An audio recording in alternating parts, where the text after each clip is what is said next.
السلام عليكم ورحمة الله وبركاته. ازيكم يا شباب؟ عاملين ايه؟ ان شاء الله تكونوا كويسين. في بداية الفيديو نصلي على سيدنا محمد عليه افضل الصلاة والسلام.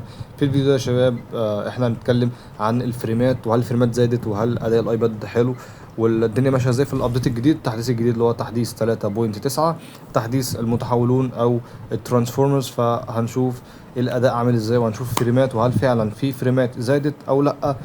يعني حرفيا هتتصدم اقسم بالله. فعشان ما اطولش عليكم نخش في الفيديو على طول، وان شاء الله الفيديو يعجبكم. ما تنساش تعمل لايك وتعمل سبسكرايب لو انت مش مشترك في القناه، ويلا بينا نبدا الفيديو على طول. حرفيا يا شباب انا اتصدمت من اداء الايباد، واتصدمت من التحديث الجديد للفريمات. حرفيا بتقع بشكل رهيب، وهوريكم كام لقطه. بس الاول تعالوا اوريكم ايه الفريمات زادت ولا لا، والفريمات دلوقتي بتاعتي كام او بتاعت الايباد. زي ما حضراتكم كده شايفين يا شباب، الايباد الفريمات بتاعته لسه زي ما هي 60 فريم، ما زادتش ولا اي حاجه. فكل اللي كان بيتقال هري في هري، والفريمات لسه زي ما هي 60. ولكن بالعكس الفريمات بقت وحشه جدا. حرفيا في دروب فريم بشكل ملاحظ جدا، هتقرفك. مش عارف ده من التحديث ولا ده خطأ تقني من ببجي موبايل بسبب التحديث الاخير. فاحنا هنشوف يعني مع الفتره الطويله ان شاء الله هنعرف هل ده عيب من الايباد نفسه، من معالج الايباد، ولا ده عيب من اللعبه بسبب التحديث الاخير في مشاكل وكده. فتعالى اوريكم كام لقطه اللي حصلت معايا، وبعد كده اسيبكم مع الفيطات. يعني دي مثلا اول لقطه، هنا نزلت بلوت عادي في دروب فريم زي ما حضراتكم ملاحظين كده. مش عارف باين عندكم ولا لا، بس بصوا الفايت ده كده، بصوا الكلايه دي كده. شايفين الدروب فريم عامل ازاي؟ شايفين اللعبه هنجت ازاي؟ شايفين اصلا دمي اتسحب ازاي، وانا قتلت الواد في ثانيه ازاي؟ انتم متخيلين المشكله في الفريمات وصلت لايه؟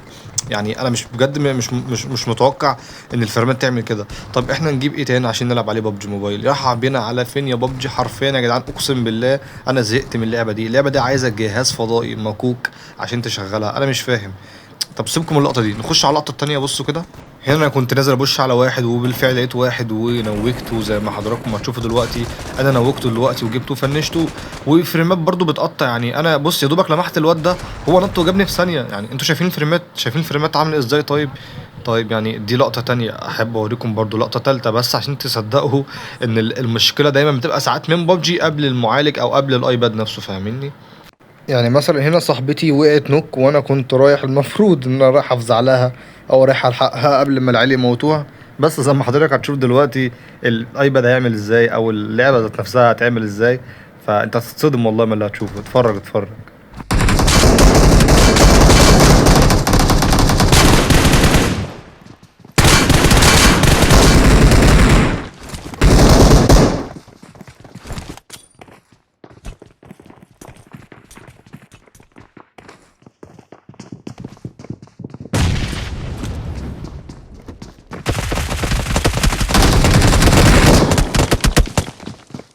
فانا بجد تعبت، وزي ما انتم شفتوا الاداء عامل ازاي، والايباد عامل ازاي، والتهنيج عامل ازاي. انا مش فاهم حاجه، انا مبقتش فاهم اي حاجه.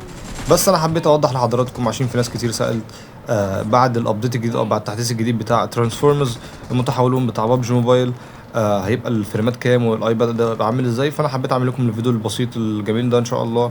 وانا اسف ان انا مش عارف اطول في الفيديو اكتر من كده، لان انا تعبان والله. يعني ادعوا لي ان شاء الله كده نخف ونرجع لكم بالسلامه ان شاء الله، وننزل لكم اجيام لعب ودرعمه وحاجات تقيله كده.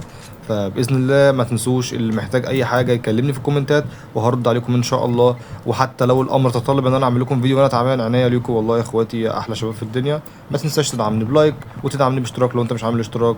واشوفكم في الفيديو الجاي ان شاء الله. السلام عليكم ورحمه الله وبركاته.